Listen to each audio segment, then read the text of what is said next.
Good evening. This is Crime Classics. I am Thomas Hyland. I'm going to tell you another true crime story. Listen.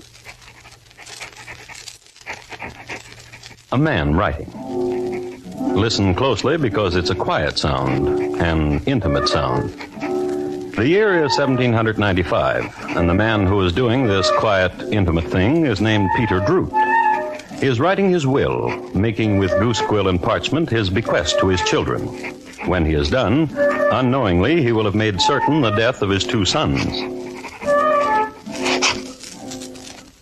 And now he is done. Now he has made certain. And tonight, my report to you on the Axe and the Droot family, how they fared. Crime Classics, a series of true crime stories taken from the records and newspapers of every land from every time. Your host each week, Mr. Thomas Hyland, connoisseur of crime, student of violence, and teller of murders. Now, once again, Thomas Hyland.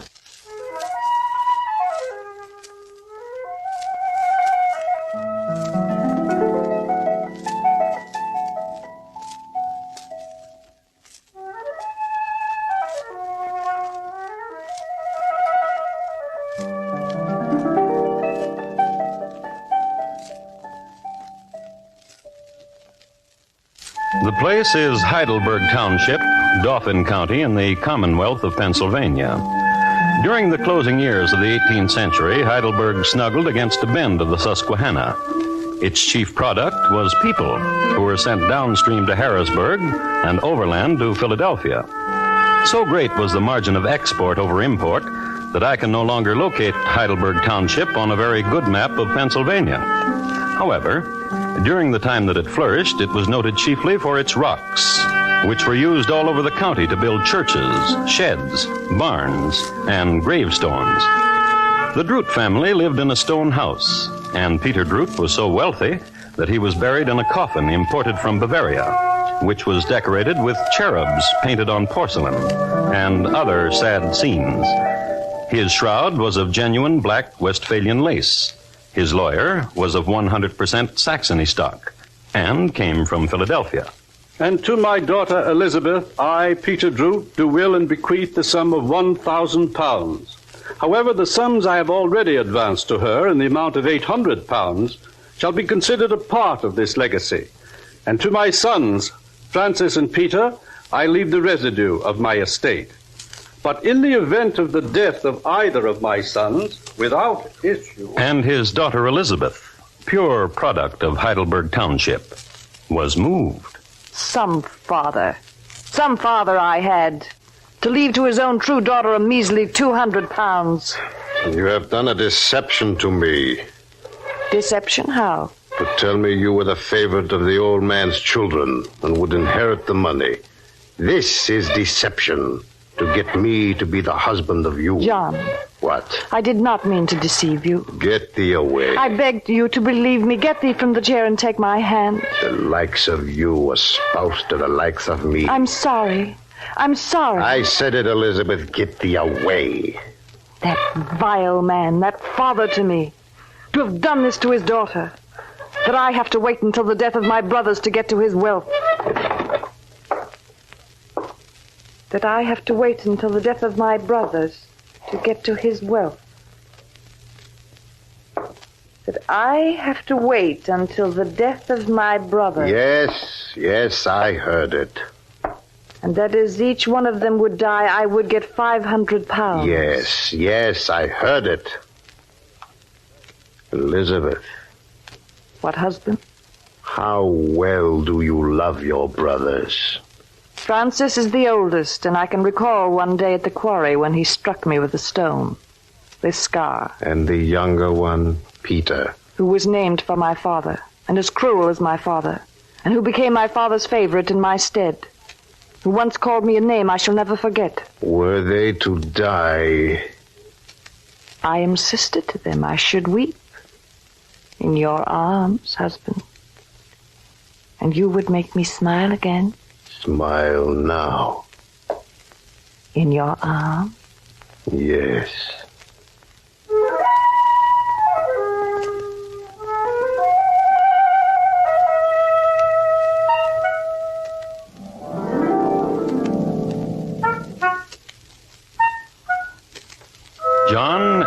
Elizabeth Howard, Pennsylvanian lovers.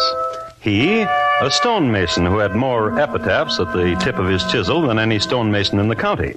She, noted for her scar and her elderberry jelly. The old man just growing chill in his coffin from Bavaria. And John and Elizabeth, daughter and son-in-law, were getting ready to lay the rest of the family beside him. I think we should start with the younger one first. Why, whatever are you talking about? He's better off dead than alive, anyhow.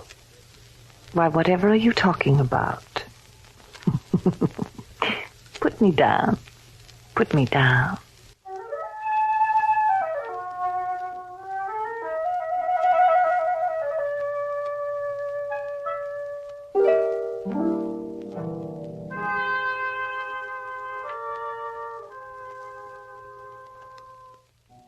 John put Elizabeth down and got on his horse.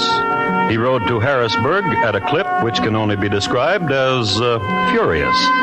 Now in Harrisburg there lived a friend of his, an elderly gentleman who distilled things and bottled them. It is said that this gentleman could do a thing with toadstools and snake venom that you wouldn't believe. The gentleman, whose name is recorded in state annals as Uncle Hess der Kleine, was finally ducked in a pond for 12 minutes by the authorities.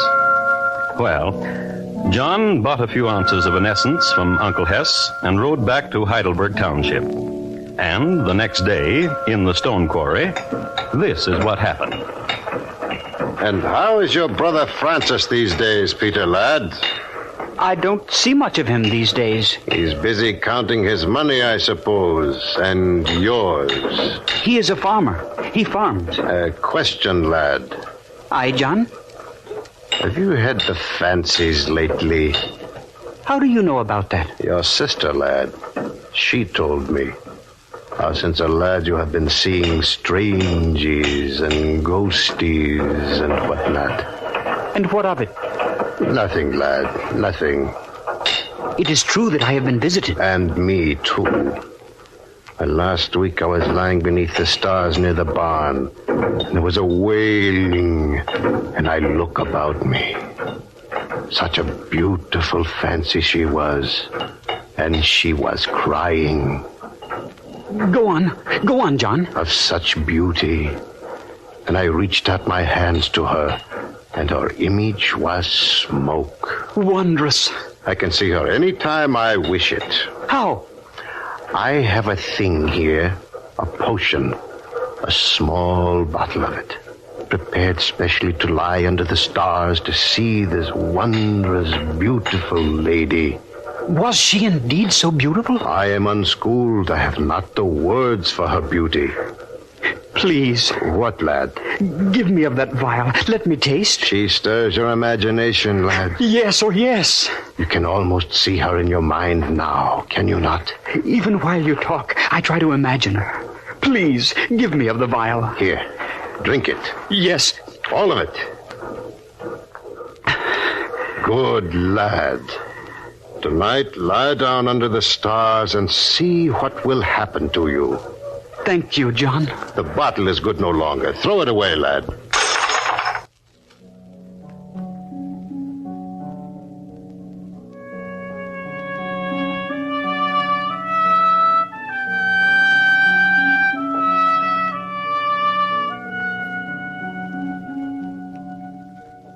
Poor lad, 18 years old and given to fancies. Now, all of us know that many lads of 18 even today are given to fancies, but young Peter Droot was very rich and lived in Pennsylvania, and it was a rare moment indeed when he wasn't beginning or ending a fancy. And two, this, we must remember, was the era of potions to conjure up most anything, from rain to a lady made of smoke. So, young Peter Droot had everything going for him that night: youth, imagination, and potion. He went out under the stars and lay down near the barn, just like his brother-in-law told him to do. What happened then may be described as a good night in the country gone to waste. Oh, my stomach. Ooh, my stomach. My stomach. My stomach. Oh, That rooster crowing really upset schedules in old Heidelberg Township that night. People and animals looked out of the window and wondered what ailed that rooster anyhow. It was too early to get out of bed and too late to go back to sleep, so they gave ear to the commotion. Through the din rose the wails of Peter Droot, who had seen no fancies but was writhing with a terrible ache in his stomach. His brother Francis brought him back to the house and applied an old Pennsylvania poultice, which relieved the lad no end. So, the next morning in the stone quarry... And all that happened, John, was an ache right here. A grievous ache. Poor lad. Lad, Yes? when you lay yourself down under the stars, which way were you facing? Toward the east. Toward Bruder Gansel's farm. I should have told you. I did it wrong. Oh, 'tis my fault. You faced the wrong way. However, come here. Walk with me. Sit yourself down here by this pile of rocks. Here? To your left a wee bit. Very good. Now close your eyes and think hard. Of what? Of beautiful things. And silently I will say a magical thing. And I will go from you a little and behind you. Peter, keep closed your eyes. Say it. Say the magical thing. Aye, right now.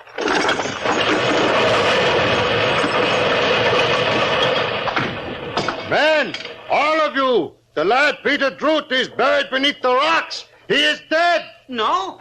No, I am not.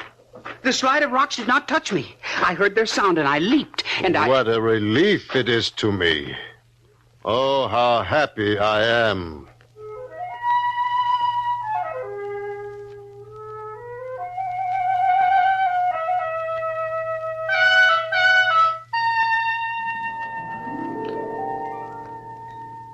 But why have we come here, John? To the loft of the barn? I have another way to show you the fancy.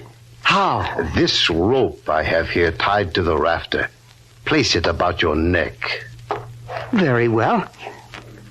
Do not let me fall, for the rope is not long enough to reach the floor. Is the rope tight enough about your neck now, lad? Tight enough? For what? For this?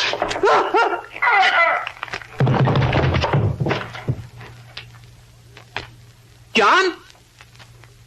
The rope broke, John. Please don't be frightened. I'm not hurt. I'm not hurt at all.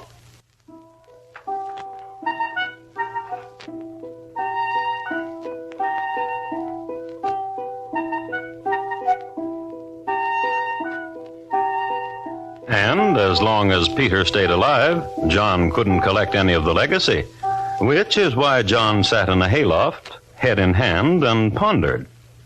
Then John thought about an axe, and he pondered no more.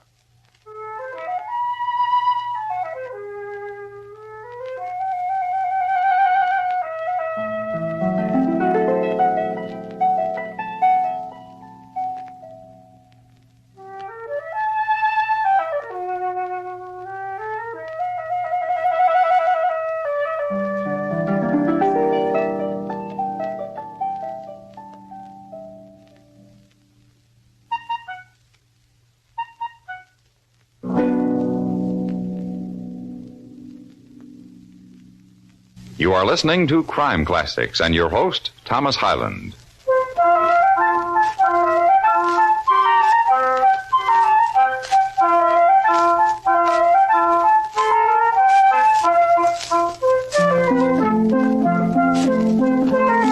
A few notes about Pennsylvania as it neared the end of the 18th century. It was already a state to be reckoned with. General Washington had camped there during the winter of 1777-78 at a place known as Valley Forge. In the town of Chester, Mad Anthony Wayne drilled his troops in an unusual manner in the courthouse square. The western part of the state was rife with forests, game, trout streams, and beneath it, the silent flow of oil, to be discovered 50 years later in Titusville, of all places. A dominion of wealth, discovered and as yet undiscovered, of history, made and as yet unmade. To prove my point, a person by the name of Barbara Fritchie, who was born in Old Heidelberg Township, had not quite yet been born. But across the street from the house where Barbara would first see the light of day, where her grubby little fingers would reach for her first needle, across the street lived John and Elizabeth Hauer, man and wife. As is our prerogative, let's look in on them. The rope broke. What a pity. It seems I can't kill him. Something always goes wrong. You always were a hasty man, ruin things. In the barn this morning, I did everything neatly. The rope broke. It was a new rope. And both of my brothers still live. I thought of something. Both of my brothers still live. And both of my brothers still live. Would you listen, spouse? I thought of an axe. And what did you think of an axe? How it can smash things. What thing? Tables. And cups. Chairs. And chickens. And skulls. And skulls. And husband? What? Will you do it? It will be done. By whom? By you? By a man I know and his friend. And after it's done, what shall I have? You will have no brothers. And in their stead? Money. Husband. Yes? Lift me. Lift me. Spin me around.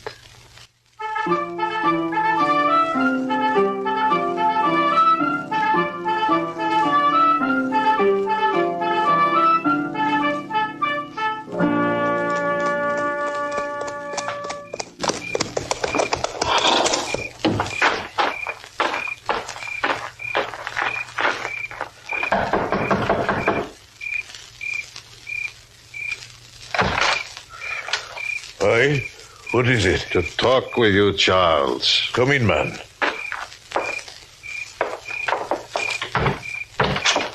To talk with me? Aye. Where's your friend, Patrick? Has the talk money in it? Aye. Before or after the occasion? A little before and much after. Patrick, wake. Wake. Wake, Patrick. There's money in it. Huh? John Hall, Aye. come into here. Good evening to you, Patrick. Now, John Hall, speak to the both of us. My wife's brothers are alive. If they were to die, my dear wife would receive all of their money. And is this the end of it? A very great sum of money. And? And this axe I have brought... It cuts deep. Aye. Well, Patrick? Well, John Howard? Wait.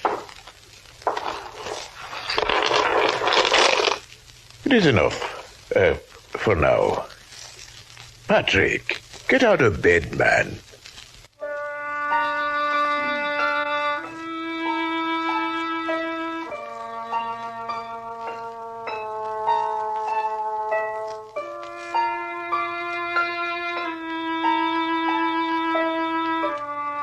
There were frontiers in those days. As a matter of fact, our country was more frontier than anything else. And the people, those who survived, were the fittest. I would like to describe two fit people of the time. Charles McManus. Which is my name. I am 42 years old. I stand 6 inches above 5 feet, and my weight is close to 200 pounds. Once in Killarney, I killed a man with my fists. I fled to America. In New York, I killed again with my fist. I fled to the backwoods of Pennsylvania. Patrick Donegan. That's me. I am much too slight to kill with my fists. I must have steel in my hand. There was a woman in Donegal County. Her death brought me here, where I am now. Very fit persons indeed. Killers, and attuned to the wilderness. They moved quietly.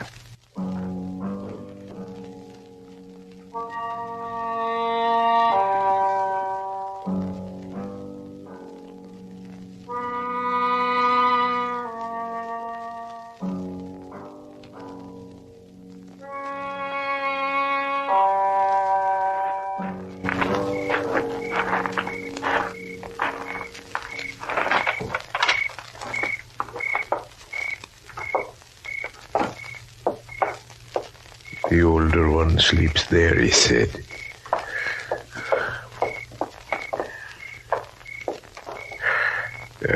Hold him, Patrick.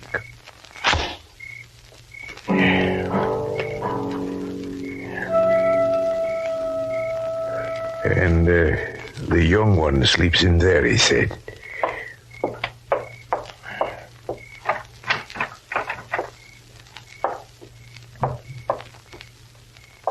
Hold him, Patrick. Are you a fancy?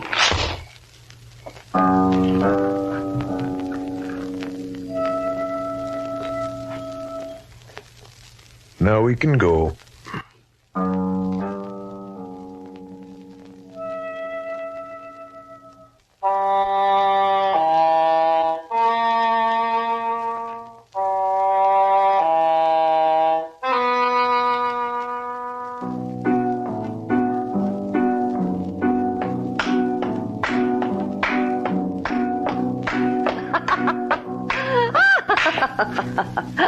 Oh, now I'll do the dancing.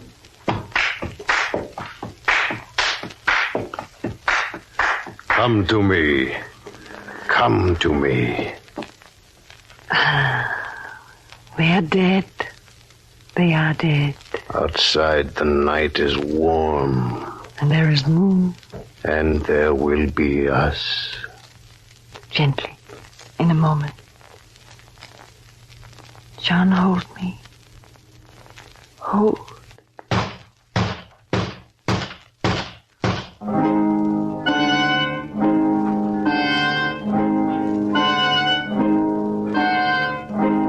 They came, the townspeople, and they knocked on the door of John Howard and his wife Elizabeth. And they brought him and his wife to the house where Peter and Francis Droot were lying. Elizabeth fell down upon the floor and wept bitterly. John sat down and made no remark. And this is the tableau, 1 hour after the murder had been committed. And the townspeople had found that nothing had been plundered from the house. And the townspeople knew that only John and Elizabeth would profit from the death of the brothers. And an axe had been found. And a townsman knew it to be the axe of John Howard. Then John Howard made a remark. I did not do it. Then they asked him who did do it. 2 murderers. 2, they asked him. How do you know it was 2, John? I hired them.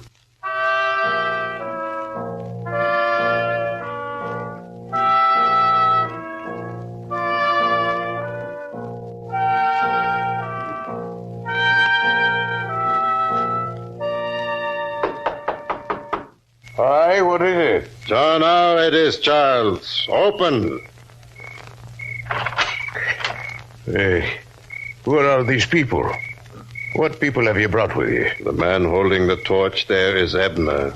By his side and holding another torch is George.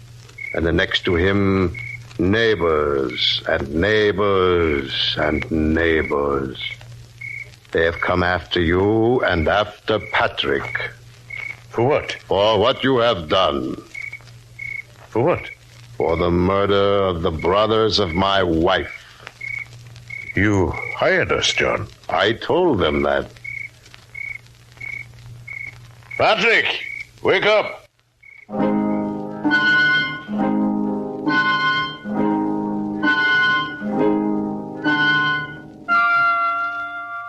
In June 1798, a trial was made charging the 3 men and Elizabeth Howard with murder. I have never been one whose life has been governed by the lust for money. only love and sweet solicitude for my husband. If it has been my husband's immodesty to have committed murder, I do love him still. I committed no murder. He committed no murder, he says. He gave me an axe. He gave me money. I returned them and said, do your dirty work yourself. Didn't I, Patrick? As sure as you're born, I heard you refuse the man distinct, and I heard him muttering that he'd do it himself. Gentlemen of the jury, as your judge, I now charge you. The murder of Peter and Francis Droot rouses the indignation of the county. Its atrocity is unequaled by anything of the kind hitherto known in Pennsylvania. The execution of the murders was as horrid as the motives were base and groveling. The keenest sensations must arise in the minds of all good men and worthy citizens.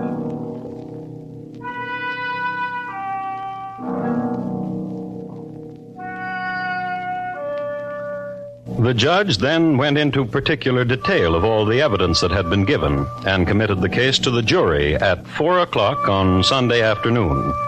At 7 o'clock in the evening, they returned a verdict. John Hauer, guilty. Charles McManus, guilty.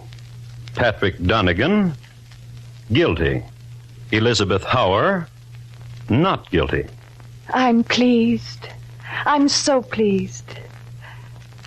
Goodbye, my husband. The guilty were all of them hanged on Saturday, July 14th, 1798. Elizabeth Hauer mourned for a respectable interval, then married again to one Obed Fanistock. The Fanistocks moved to Maryland, to the growing community of Cumberland, where they bought a house and a well and sold water to settlers moving west. And it all happened in old Heidelberg Township, which I can no longer find on the map. The Droot Family, tonight's crime classic, was adapted from the original court reports and newspaper accounts by Morton Fine and David Friedkin. The music was composed and conducted by Bernard Herrmann, and the program is produced and directed by Elliott Lewis. Thomas Hyland is portrayed on radio by Lou Merrill. In tonight's story, Mary Jane Croft was heard as Elizabeth, and Clayton Post as John. Featured in the cast were Herb Butterfield, Sam Edwards, Paul Frees, and Charles Davis. George Walsh speaking.